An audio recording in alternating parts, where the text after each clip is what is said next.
Joining us live is Rebecca Andrews, the Queensland head of the Australian Industry Group. Rebecca, I appreciate your time. We heard from the New South Wales Premier Dominic Perrottet earlier today, and he said he'd spoken with the Queensland Premier about trying to reopen the border by Christmas. Can you see that happening?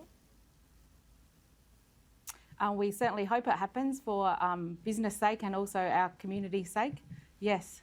And if we continue on with our vaccinations, there's no reason why we shouldn't reopen.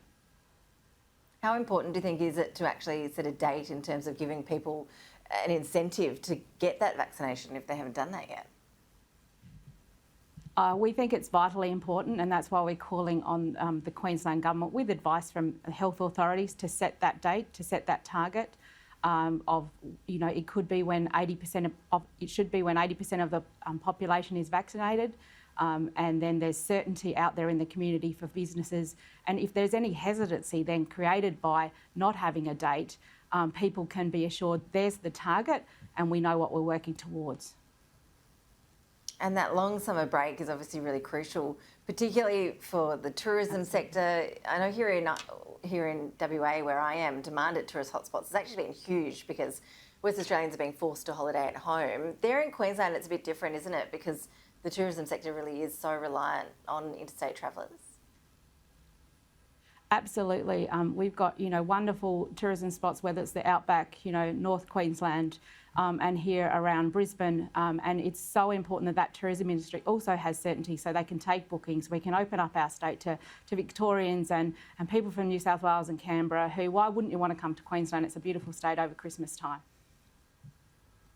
Are you worried, though, that when those borders do drop, that the government might be looking at having to bring in lockdowns and that could actually be like the business sector cutting off its nose to spite its face in terms of calling for the borders to come down if that only means that you'll be plunged into lockdown?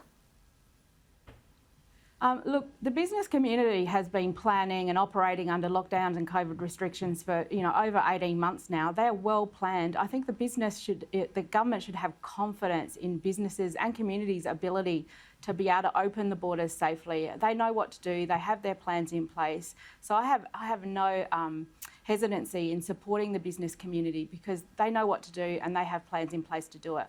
Vaccinations are our way of safely reopening. Keeping the borders closed is not sustainable.